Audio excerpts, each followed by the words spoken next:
Anda mencari uang sampai bertahun-tahun. Bahkan ada yang puluhan tahun. Bikin rumah mewah, mobil bagus. Begitu dikasih 7,4 skala Richter. Yang diralat kemudian jadi 6,9 skala Richter. Anda tinggalkan semua itu. Keluar semua. Dan itu waktunya kita untuk mendekat kepada Allah. Ingat. Coba lihat ya, maaf. Kita bermohon pada Allah kemudahan.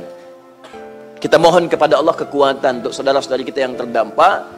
Dan ini pun Allah tampakkan kepada kita supaya nampak nilai keimanan kita. Peduli dengan doa, peduli dengan harta, peduli dengan perhatian. Dan di sini waktunya barangkali kita untuk berbagi dengan nilai-nilai kemuliaan. Bukan sekedar harta, perhatian, doa, ya dan sebagainya. Tinggalkan hal-hal yang buruk, berita-berita hoax yang menambah kegelisahan. Tinggalkan semua.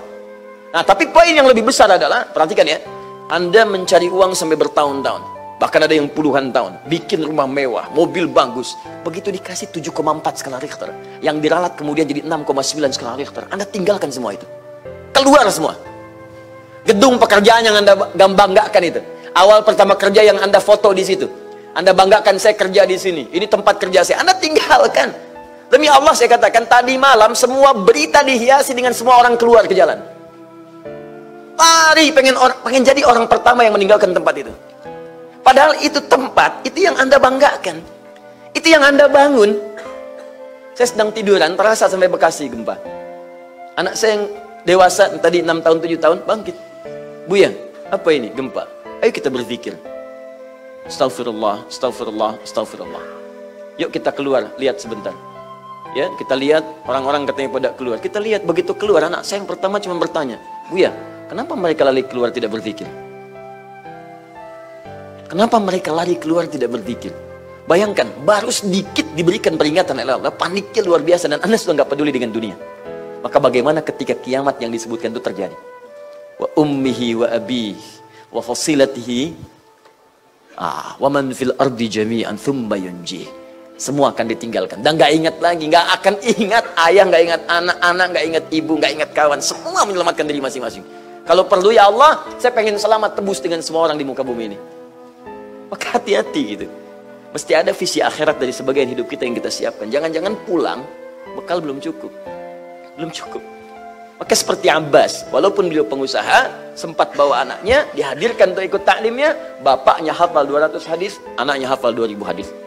Dan di antara hadis yang dihafalkan ini yang kita bahas sekarang. Setiap orang bahas, ribuan orang, ratusan ribu orang, jutaan orang, setiap disebutkan hadis ini, bukan cuma anaknya, bapak, ibunya mendapat bagian dari pahalanya. Saya mau tanya pada Anda, berapa bekal yang sudah kita kumpulkan jika kelak kita diambil oleh Allah untuk kembali kepadanya?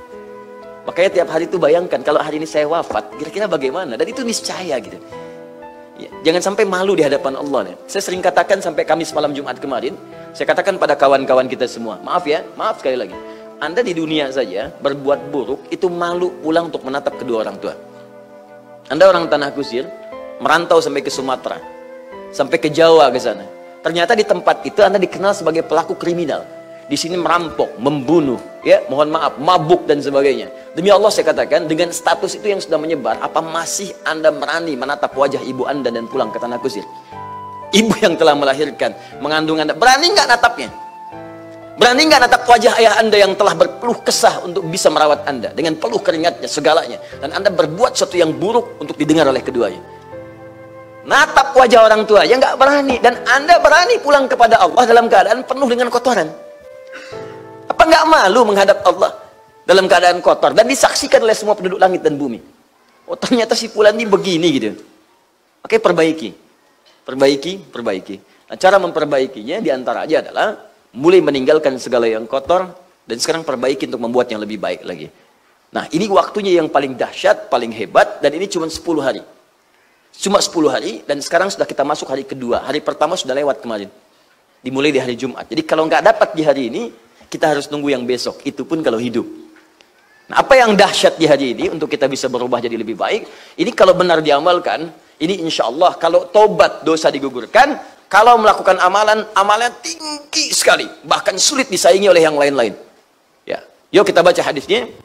Kembali ke Al-Bukhari, nomor hadis 518. Saya mohon maaf ya, nyampaikan kalimat-kalimat tadi. Saya tuh sayang dengan Anda semua. Sayang dengan kita. Saya anggap kita semua, setiap saya menatap wajah di taklim, itu yang terbayang saya sujud, saya berdoa, minta. Ya Allah jangan pisahkan kami di akhirat. Ya Allah muliakan kami ya Allah. Pertemukan dengan Nabi Muhammad. Ya Allah satukan. Saya kadang suka terbayang begini gitu. Ini ada ibu yang bawa cucunya, orang tua bawa anaknya masih bayi digendong. Apa terbayang gitu saat hari kiamat kita berpisah? Anda di taklim aja teriak nangis, langsung Anda kejar. Bagaimana ketika anak itu tiba-tiba misalnya harus dibawa ke neraka? Apa enggak? Apa sanggup Anda menatapnya? Terus kalau Anda yang masuk, apa anak itu sanggup menatap Anda gitu? Kita mesti berpikir sampai ke sana. Satu saat kita pulang gitu. Cobalah teman-teman, berpikir lebih jauh lagi. Ada cucu, ada anak yang kita gendong, kita sayangi. Tiba-tiba dia teriak, tolong saya, tolong Pak.